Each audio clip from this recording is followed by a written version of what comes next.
Emilio. Ako po si River, and we're gonna play Two Truths and a Lie. Ako nagdadrive ako ng manual stick shift sa kotse.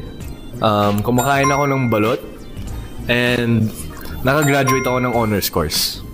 Nakita ko yung kotse mo, parang automatic naman. Hindi ko alam. Hindi pa kita nakita kumakain ng balot. So siguro yung second nga. Ay. Tama sila. Magaling. Yung balot.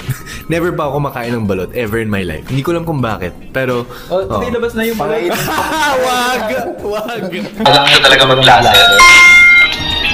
First statement. Second statement. Needs lister of college.